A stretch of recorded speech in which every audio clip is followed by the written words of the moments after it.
In this video, I'm going to describe how to take the derivative of exponential functions. A key question is, how does the derivative of an exponential function like 2 to the x differ from the derivative of a polynomial function like x to the power of 2? So these two functions are very different types of functions. A polynomial and an exponential have different shapes, they have different properties, and it turns out that they have different derivative rules. Now, every derivative rule that you use comes from the definition of the derivative, which is the limit as h approaches 0 of f of x plus h minus f of x all over h. So it's an instantaneous rate of change. The f of x plus h minus f of x part gives you the change in the y value. The h part is how much we're varying the x coordinate by. We're going from an x coordinate to an x coordinate plus a little bit more. So that's the change in the x value, which is it's changing by an amount h. We make the ratio of the change in the y value divided by the change in the x value. We get a slope. We're looking at the slope of a line connecting 2 points that are very close together. So this construction is the same for any type of function that we work with. But the outcome of the operation is potentially different. We see the outcome of the operation on the left for the quadratic x to the power of 2. And what comes out of that operation is consistent with the power rule for x raised to any power. When we compare that calculation, the same calculation for 2 to the power of x, we go through the same manipulations. We make the composite function f of x plus h. So instead of 2 to the x, we have 2 to the power of x plus h. When we go to subtract 2 to the power of x, we don't get any cancellations. We don't have a FOIL or an expansion process that we can do to simplify the expression. What we can do instead is we can common factor. So use exponent laws, the b to the m plus n is equal to b to the m times b to the n. We use that rule to split up 2 to the x plus h. Then we can common factor. We can rearrange. We can take the 2 to the x out front of the limit, since the limit is telling us to do something with h over here. So we'll talk about this step here. Oh, it's not highlighting, is it? 1 second.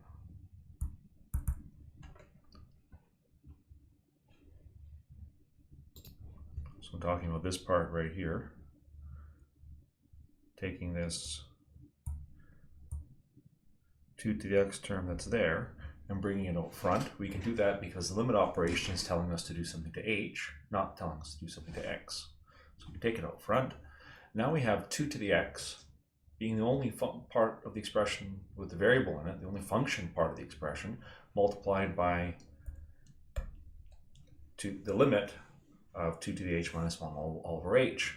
That limit doesn't contain any variable, it doesn't contain any x, so it means it's a constant. We could call it a day. We could just say that's it, that's the answer. The derivative of 2 to the x is 2 to the x multiplied by that limit, but it turns out that that limit's equal to a particular function evaluated at 2, and it's the natural log function evaluated at 2. That turns out to be one of the ways that we can define log. Not surprisingly, that definition involves an exponential function, owing to the fact that log functions are in turn defined in terms of exponential, in terms of the relationship to exponential functions. Anyways, so the general expression for the natural log of any constant, or one of the general expressions for the natural log of any constant, is given here. The ln of a is the limit as h approaches 0 of a to the h minus 1 all divided by h. And if you don't believe it, you can play around with the calculator, do the following type of an experiment. In your calculator, plug in natural log of 7. You'll get a decimal answer. I've just shown the first few digits, 1.946. Next thing, test out this formula by replacing the a with a 7 and replacing h by something that is very close to 0. If you replace it with 0 itself, you'll get a problem, you'll get an error because you'll have a division by 0. But let's say you replace it by 0.001. Then you won't get 1.946, you'll get something very close to 1.946. If you want to get closer, you'll plug in something for h that's smaller, something that's even closer to 0. Anyway, if you want to play around, you can try different constants. Try 3, try 2. The one that's the most interesting is e. If you plug e in, So the limit as h approaches 0 of e to the h minus 1 all over h, and you use an h value very, very close to 0, you'll get an output that's very, very close to 1. And in the exact limit as h goes to 0 of that expression, we will get exactly 1. And this makes sense because this says that the ln of e is equal to 1. And remember, recall that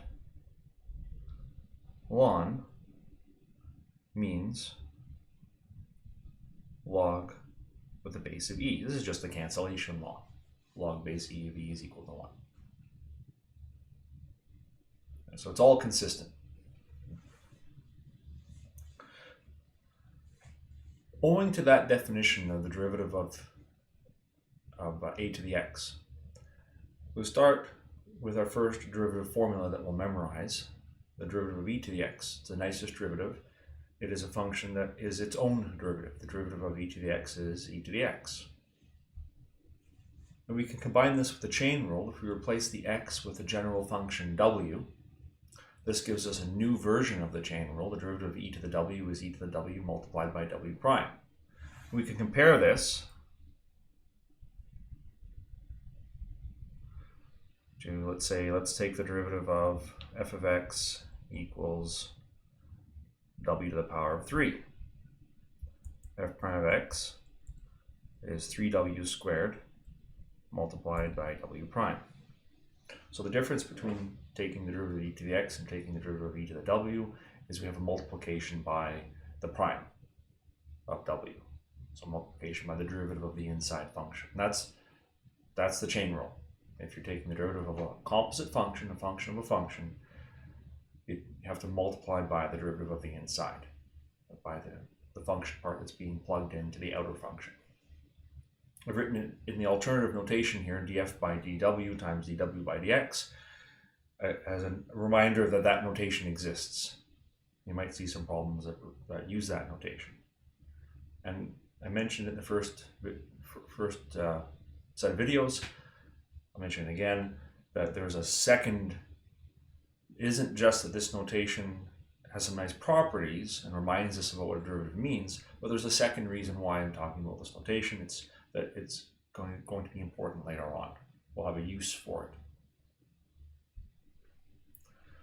Okay, let's look at some specific examples of w's. Like sometimes when you see this type of notation, like what does w mean? Here's two examples with two different things standing in for w. In the first example, we have f of x is e to the negative 7x, and this fits that template with w is equal to negative 7x. So I'm going to rewrite this, not taking the derivative right away. I'm just going to write this as e to the w, make it look like a template, make it look like a species of exponential derivative or a chain rule derivative. So we'll take the derivative of e to the power w. Our formula says that it's going to be e to the w times w prime. It's a chain rule. So we'll have e to the negative 7x multiplied by the derivative of negative 7x, which is just negative 7.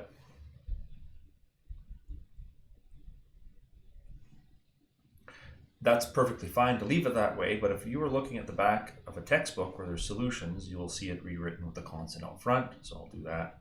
Negative 7e to the negative 7x. But they're both really correct answers. It's not that one is better than the other.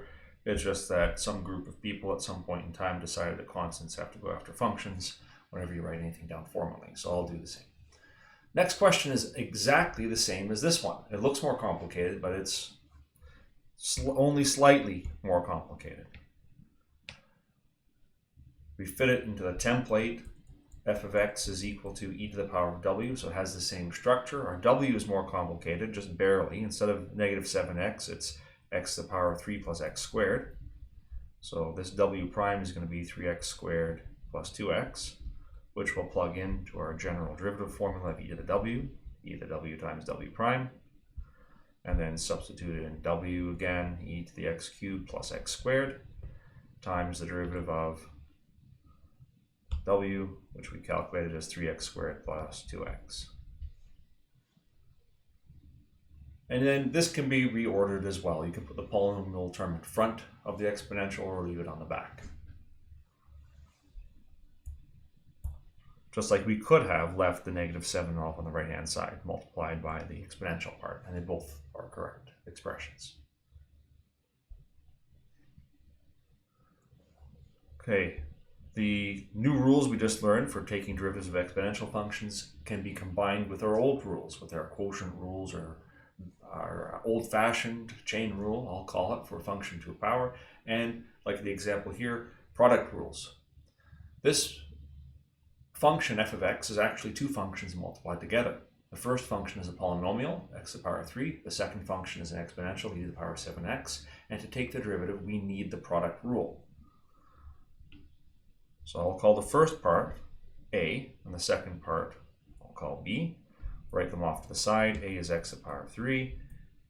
B is e to the power 7x. A prime, the derivative of x to the power 3 is 3x squared, just using the power rule. B prime, well, that's an e to the w function. Derivative of e to the w is e to the w times w prime, so e to the 7x times 7. And we'll plug all those in. So our product rule says that our derivative will be ab prime plus ba prime. So product rule. A is x to the power 3. B prime, we calculated it as e to the 7x times 7. Plus b is e to the 7x. And then a prime is 3x squared. And I'd say that's the best answer. If we're not doing anything with it, like if the calculation just says find the derivative, this is perfect, because that's the derivative. There's no derivative steps left to be taken. But sometimes this isn't the last step. There might be a part 2. So part B, find the x-coordinate at which this function has a horizontal tangent line. Or find the x-coordinate at which this function has a derivative with some value. But be asked to do some analysis on the derivative. And in those situations, it pays to simplify. So what we would do to simplify is we would common factor. Each of these expressions has x to the power of 2 as a highest common power of x. There's no constant that can be evenly factored out without introducing fractions. But we can also factor out an exponential. E to the power of 7x can be factored out of both pieces. So when we do that, I take the x squared out, I take the e to the 7x out, and what I'm left with in the first term is I'm left with the 7, and I'm left with 1 power of x, so I'm left with the 7x. In the second term, I'm just left with a 3. So that's an alternative way you could write the answer. And they're, again, both valid. I'd say the first one's better if you're just taking a derivative, and the second one is better if you're going to do something with the derivative. Next example. There's a few different ways you can do this type of a problem. We're asked to take the derivative of it, and we could take the derivative of it in its current form, or we could start by common factoring. So I'm going to start by common factoring. Notice one of the habits that I get into is if I'm taking a derivative, I write f prime is equal to. If I'm not taking a derivative first, I don't say equals, I say f of x equals. Just as a reminder that we're not taking a derivative yet. We're going to manipulate the expression first and then take the derivative. So this is not f prime, this is still f of x. I'm going to factor out an e to the 3x. And I'm left with 3x from the first piece and just minus 1 from the second piece. Now I'll take the derivative. We only have two terms. We have an a and we have a b. A is equal to e to the 3x, b is equal to 3x minus 1.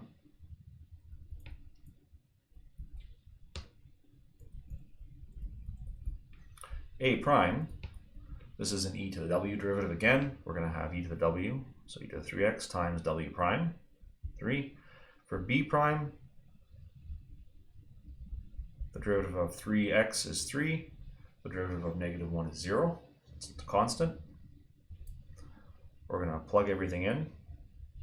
Oh man, my squiggle is not very squiggly. This is a product rule.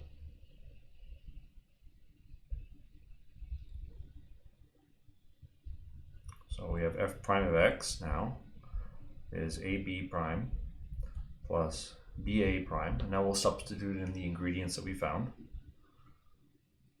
A is e to the 3x. B prime is just 3 plus b, which is 3x minus 1, times a prime, which is e to the 3x times 3. And that's a good, perfectly valid answer. I'm going to circle it, but I'm going to continue to simplify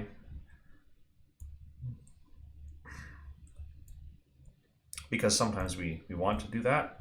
And this one actually simplifies in a non-trivial way, like something nice happens. It isn't just arbitrary simplifications. So I'll write this as 3e to the 3x. Now I'm going to expand out that expression and multiply the 3x in the bracket by e to the 3x times 3. So I'll get plus 9x times e to the 3x.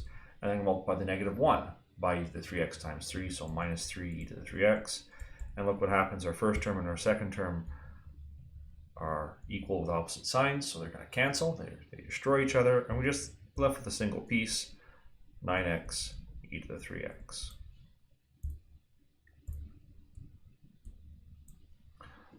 So a non-trivial, somewhat interesting simplification happened here. But again, the first circled box might be acceptable as a valid answer. It is the derivative. No derivative steps are left to be taken.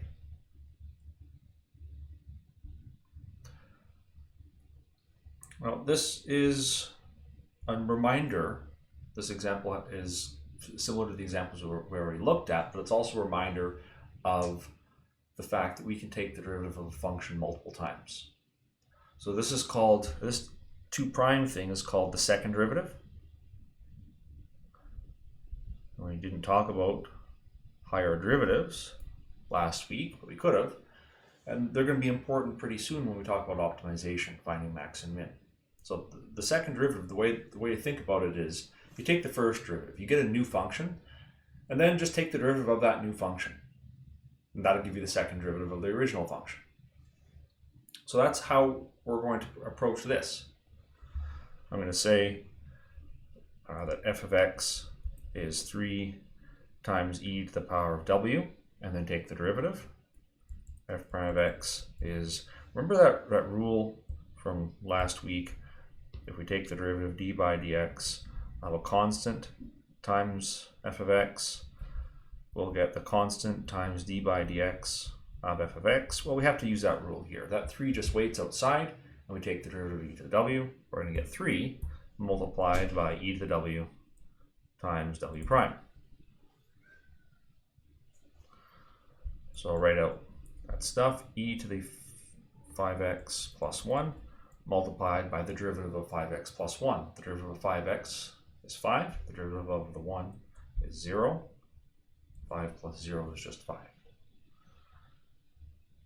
Now that's fine as an answer for f prime of x, but we're not done. We're going to have to find f double prime, so I'm going to simplify. When you simplify an expression like this, you have to respect the laws of exponents.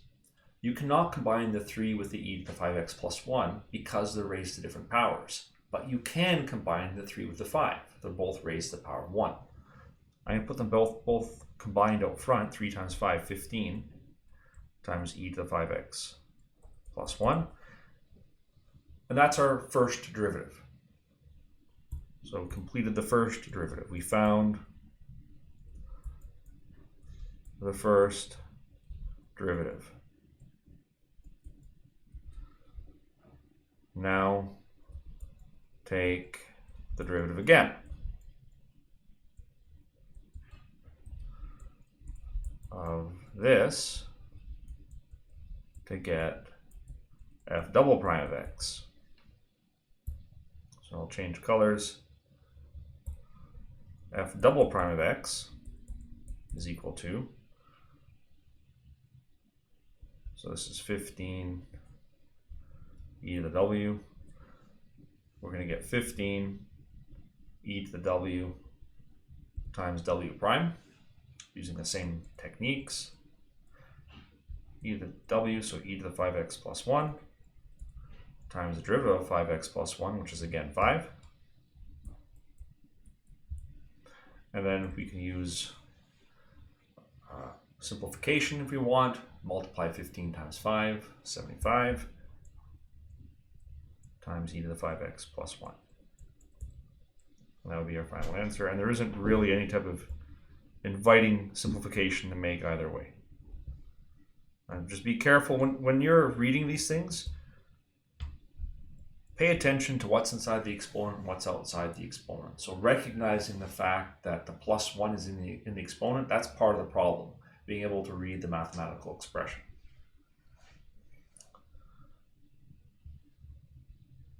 Okay, this one, what's different about this from the previous is that it requires a quotient rule.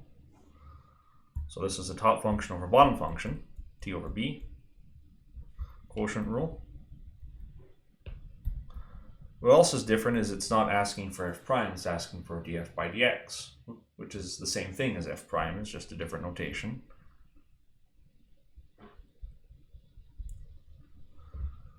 So when we take the derivative, we'll have bottom function times derivative of top minus the top function times derivative of the bottom divided by the bottom squared. Our top function is e to the 2x minus 3x. The negative 3x is down below, the 2x is in the exponent.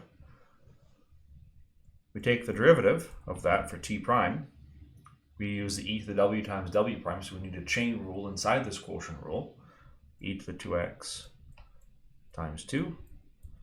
Then the derivative of negative 3x is just negative 3. There's our t prime. And then our b is e to the 3x minus 2x. So b prime is going to be e to the 3x times 3, because it's e to the w times w prime once again, and then minus 2. And we'll plug all that into our quotient rule formula. So we'll have the bottom function, e to the 3x minus 2x, times the derivative of the top, e to the 2x times 2 minus 3, minus our top function, e to the 2x minus 3x, times the derivative of the bottom, e to the 3x times 3 minus 2.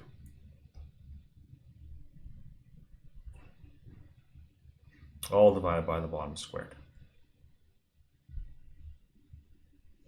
So e to the 3x minus 2x all squared.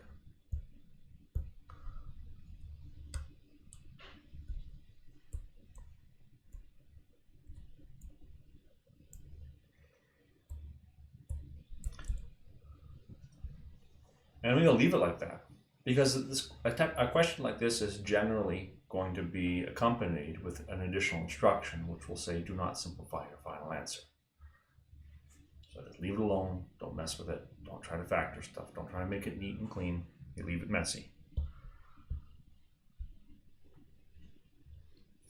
Now, at the very beginning, like on the second slide, the formula for the derivative of 2 to the x is how we started. So I want to go back to that. I want to go back to a base that isn't e and look at the derivative of some general function b to the x. So for 2 to the x, the derivative of 2 to the x was 2 to the x times the ln of 2. If we leave the base general, the derivative of b to the x is b to the x times the ln of b. If we combine it with the chain rule, the derivative of b to the power of w is going to be b to the w times the ln of b times w prime. So what's different from this and e to the x is we get this extra ln b term. The reason we don't get it for e to the x is because if we put that term in here, it'd be the ln of e, and ln of e is 1. So it just kind of, I mean, it's there, but it disappears. Since multiplication by 1 is something you don't have to show. And go back to the derivation, that will explain why. So we'll look at a concrete example. All I cat in. The cat's throwing herself against the door to come in. Come in. Yes, you can come in. Come in. Desperate to come in. Okay, so a standard type of an example, we have b to the power of a compact function 9x minus 2x to the power of 3. So I'm going to write it down first as a template. Y equals 3 to the power of w. And it's called y instead of f of x for no particular reason. Nothing special about this function. F of x gives you a y value. You plug the x value into the function, and the y value comes out. So this is just another way to represent that.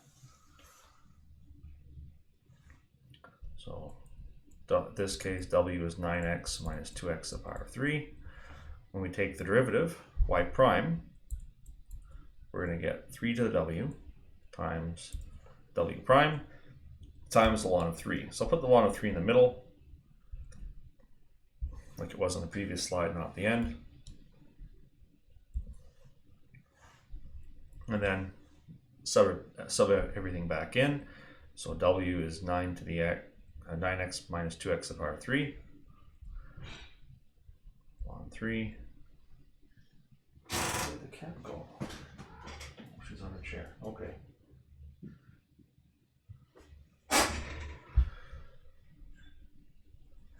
And multiplied by w prime. Derivative of 9x is 9. Derivative of 2x cubed is 6x squared, using the power rule. And there's many different ways you can reorder the terms in this multiplication. I'm just going to leave it in the way it's written. I'm not going to mess around with it. Plus it says don't simplify.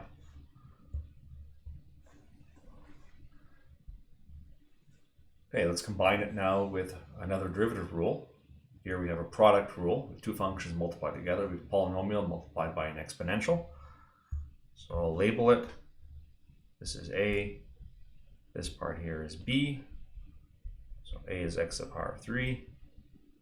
b is 5 to the power of 2x. Take the derivatives. A prime is 3x squared. b prime is going to be, this is a 5 to the power of w type of derivative. We'll have 5 to the 2x times the ln of the base, so times the ln of 5, times w prime, derivative of 2x, which is 2. And we'll sub that into the product rule.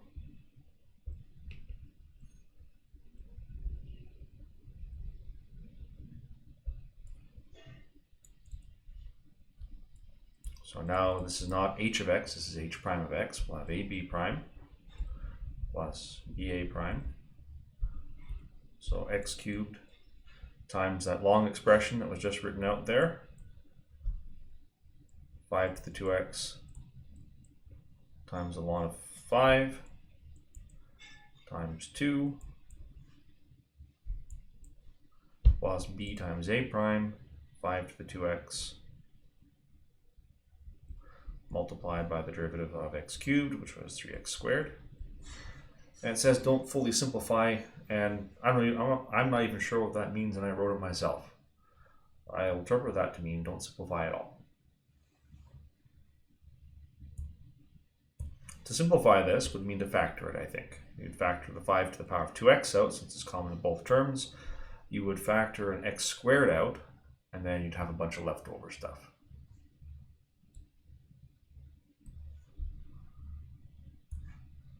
Okay, and that's it for the derivatives of exponential functions.